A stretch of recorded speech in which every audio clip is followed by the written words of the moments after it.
마태복음 26장입니다. 성도님, 오늘 말씀은 크게 두 단락으로 나눌 수 있습니다.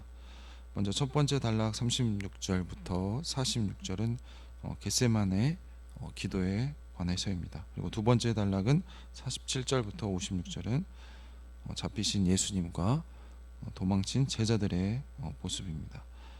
먼저 36절 보면, 이에 예수께서 제자들과 함께 겟세마네라 하는 곳에 이르러 제자들에게 이르시되 내가 저기 가서 기도할 동안에 너희는 여기 앉아 있으라 하시고, 베드로와 세베대 두 아들을 데리고 가실새 고민하고 슬퍼하사 이에 말씀하시되 내 마음이 매우 고민하여 죽게 되었으니 너희는 여기 머물러 나와 함께 깨어 있으라 하시고, 6월절 식사를 마친 후 예수님은 제자들과 함께 겟세마네 동산에 오르셨습니다.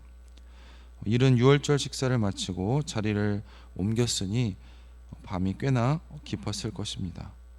겟세마네 동산 어느 지점에 이르러 제자들은 그곳에 머물려게 하고 예수님은 좀 더 깊숙이 들어가셨습니다. 일전에 예수님께서 변화산에 오를 때처럼 이번에도 세 제자를 구별하는 모습을 볼 수가 있습니다. 가시는 길에 베드로와 세베대의 두 아들, 그러니까 야고보와 요한을 데리고 겟세마네 동산에 오르셨습니다.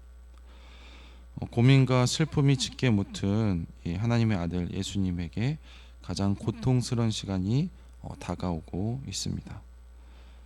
육체적 고통을 마주하기 전에 깊은 내적 고통에 들어가셨습니다. 그렇게 곧 있을 이 넘겨짐의 고통을 가늠하고 기도로 준비하고 계신 것입니다. 세 제자들에게 함께 깨어 있기를 당부하셨습니다. 깨어 있으라는 것은 가장 어두운 밤이 찾아올 것이니 깨어서 함께 기도로 그 시간을 준비하라는 말씀입니다. 앞서 마지막 때를 깨어 준비하라는 말씀과 맥락을 같이 하고 있습니다. 예수님은 기도를 위해 몇 발짝 더 깊이 들어가는 모습을 보여주셨습니다. 마침내 하나님 앞에 홀로 무릎을 꿇으셨습니다. 이렇게 꿇어 앉은 이 스승의 뒷모습을 제자들이 어슴풀에 보았을 것입니다. 예수님은 그 자리에서 고통과 신음 섞인 이 고뇌의 기도를 하나님 아버지 앞에 내놓으십니다. 하나님과의 친밀한 관계 속에서 이 아들의 고통은 곧 아버지의 고통입니다. 아들이 넘겨지도록 허락하신 분은 바로 아버지입니다. 그것만이 유일한 길이라는 것을 아버지와 아들 모두가 알고 있습니다. 그럼에도 예수님은 이 잔을 가능하면 옮겨주실 것을 지금 아버지께 기도하고 있습니다. 그런데 이런 기도는 결코 하나님의 뜻과 그리고 계획을 변경해 달라고, 그래서 피할 수 있는 방법이나 여지를 달라고 요청하는 기도는 아닙니다. 그것은 이미 광야 시험 때 마귀가 바랬던 길이었습니다. 바로 고난 없는 영광의 길이었습니다. 여기서 자는 바로 고난을 의미합니다. 그리고 그 고난의 끝은 죽음입니다. 예수님에게 죽음은 하나님과의 단절을 의미하는 것입니다. 그래서 아버지께 할만하시거든이라고 하는 것은 이 고난의 잔을 마시는 것이 얼마나 큰 고통인지 보여주고 있습니다. 고난의 잔이 지나가길 기도하는 것은 희박할지라도 그 잔을 피할 여지를 마련해 달라는 의미가 아닙니다. 이 장면은 예수님의 참 인간이심을 보여주는 바로 생생한 장면입니다. 그러나 이런 인간의 연약한 가운데서도 예수님은 참 아들이심을 놓치지 않고 자신의 의지를 오롯이 하나님의 뜻과 계획에 일치시키십니다. 계속해서 39절부터 42절입니다. 조금 나아가사 얼굴을 땅에 대시고 엎드려 기도하여 이르시되 내 아버지여, 만일 할만하시거든 이 잔을 내게서 지나가게 하옵소서. 그러나 나의 원대로 마시옵고 아버지의 원대로 하옵소서 하시고, 제자들에게 오사 그 자는 것을 보시고 베드로에게 말씀하시되 너희가 나와 함께 한 시간도 이렇게 깨어 있을 수 없더냐. 시험에 들지 않게 깨어 기도하라. 마음에는 원이로되 육신이 약하도다 하시고 다시 두 번째 나아가 기도하여 이르시되 내 아버지여, 만일 내가 마시지 않고는 이 잔이 내게서 지나갈 수 없거든 아버지 원대로 되기를 원하나이다 하시고, 계속해서 시간이 얼마나 지나갔을까요? 그렇게 기도하신 후에 예수님은 새 제자들에게 돌아오셨습니다. 그들에게 함께 깨어 있으라는 말씀이 무색하게 세 제자 모두 깊은 잠에 빠졌습니다. 베드로에게 나와 함께 한 시간도 깨어 있지 못하느냐는 책망이 주어졌습니다. 그리고는 이제는 좀 더 구체적으로 제자들에게 시험에 들지 않게 깨어 기도하라고 당부를 하셨습니다. 그러나 지친 제자들을 보며 그 일이 그들에게 만만치 않다는 것을 충분히 이해를 하십니다. 이 다가올 일에 대한 어떠한 긴장감 없이는 우리는 육체적 본능에서 오는 한계를 넘어설 수 없는 연약한 인간입니다. 영적 무지와 그리고 안일함이 우리에게 나태함을 가져오는 것입니다. 그것으로는 우리의 육체를 제어할 수 없습니다. 하나님 아버지와의 친밀감 속에 육체가 감당하기 어려운 최고의 고통을 늠름히 지금 마주하시려는 예수님과 대조되는 장면입니다. 천근만근 눈꺼풀과 사투를 벌이는 제자들을 그대로 두고 예수님은 다시 기도의 자리로 나가십니다. 첫 번째 기도와 유사한 내용으로 아버지께 아뢰는 모습을 볼 수가 있습니다. 하지만 약간 다른 표현이 등장합니다. 첫 번째 기도 때보다는 바로 이 운명의 잔에 대한 좀 더 깊은 확신이 묻어나고 있습니다. 아버지의 원대로 하옵소서인데요. 역시 아버지의 원대로 되기를 원하나이다라는 표현으로 이 고난의 잔에 적극적인 동의를 보여주고 있습니다. 그렇게 기도를 통해서 예수님 자신의 의지를 이 아버지의 뜻에 철저히 복종시키며 온전한 순종을 다짐하고 있습니다. 그리고 두 번째 기도를 마치고 다시 이 세 제자들의 자리로 돌아오셨습니다. 시험에 들지 않게 깨어 기도하라는 말씀에도 제자들은 비몽사몽 잠에 취해 있는 모습을 볼 수가 있습니다. 마태는 이 세 번째 기도를 같은 말씀으로 하셨다고 간결하게 보고를 하고 있습니다. 잠든 제자들을 뒤로하고 세 번째 기도의 자리로 예수님이 제자들에게 오시는 모습을 볼 수 있습니다. 계속해서 47절부터 50절 말씀입니다.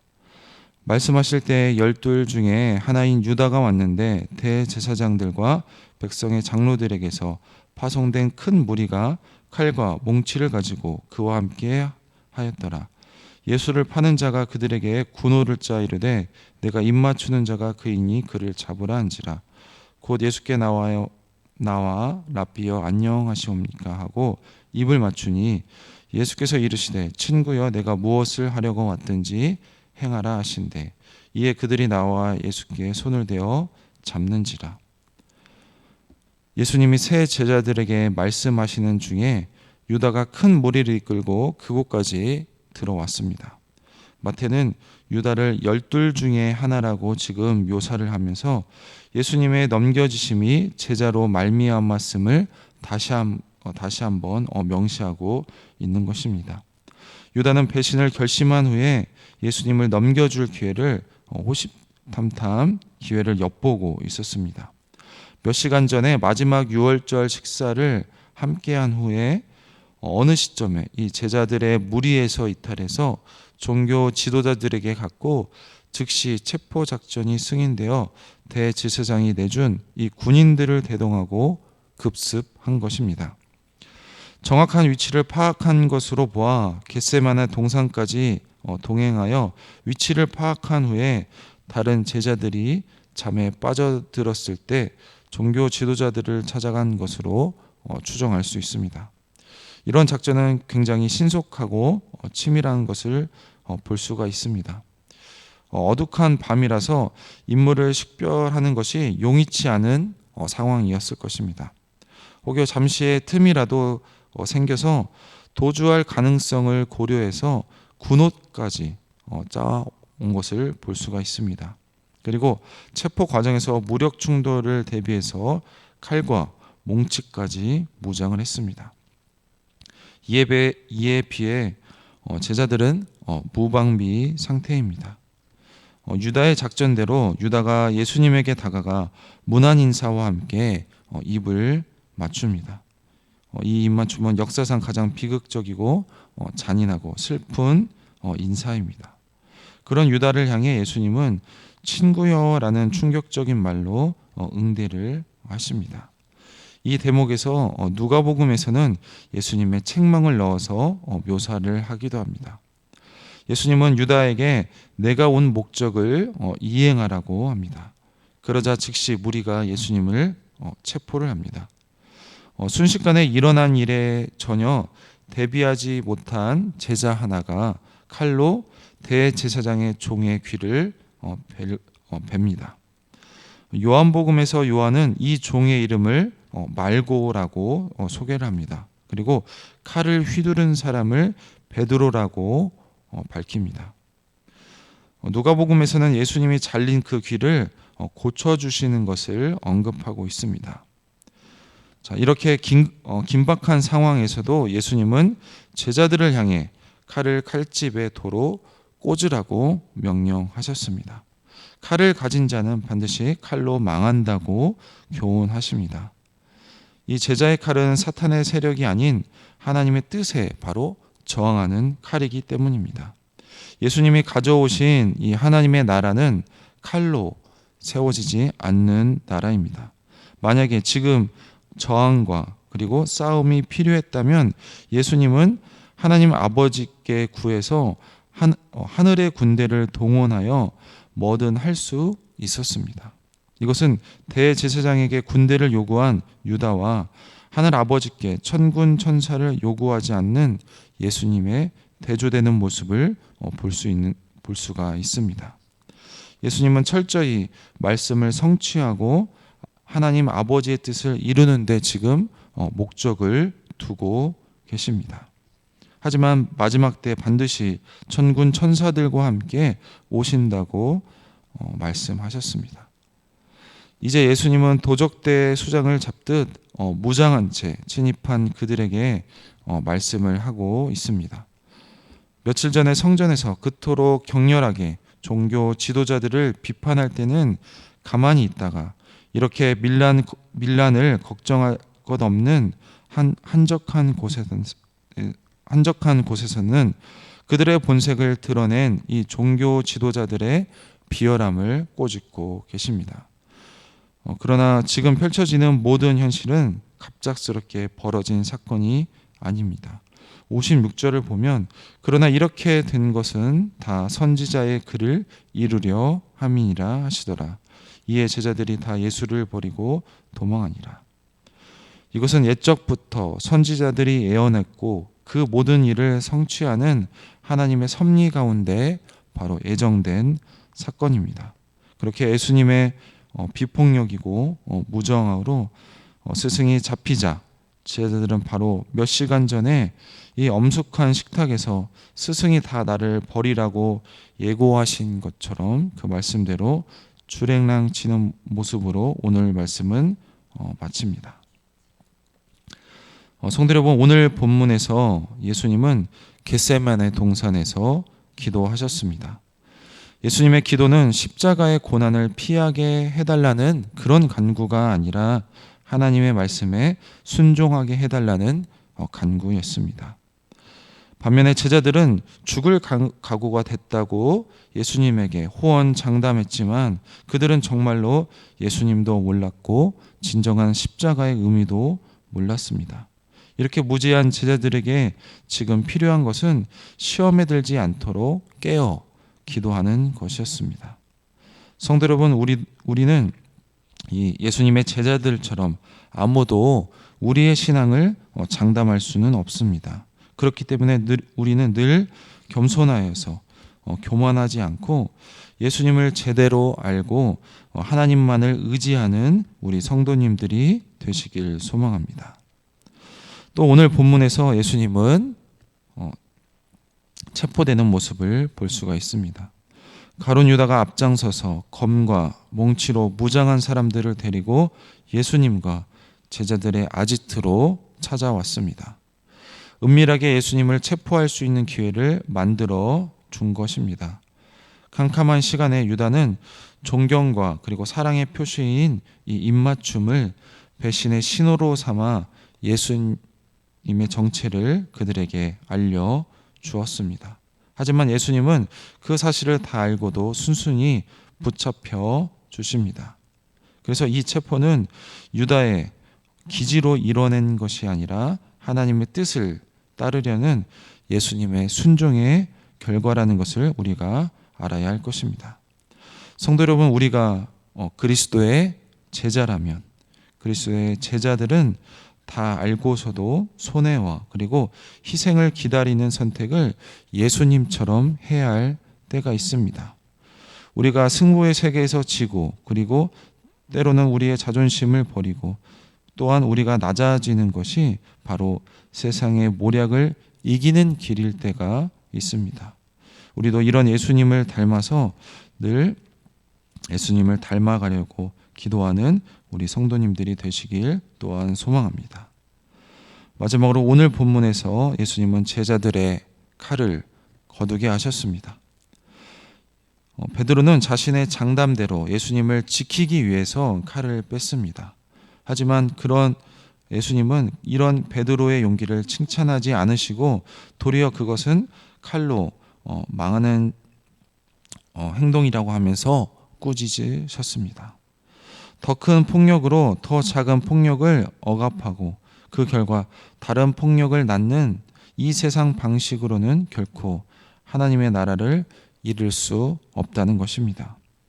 예수님은 단순히 칼을 드는 정도가 아니라 하늘의 12군단도 더 되는 천군 천사를 동원할 수 있는 창조자이시며 이 세상의 주권자이시며 바로 온 우주의 왕이십니다.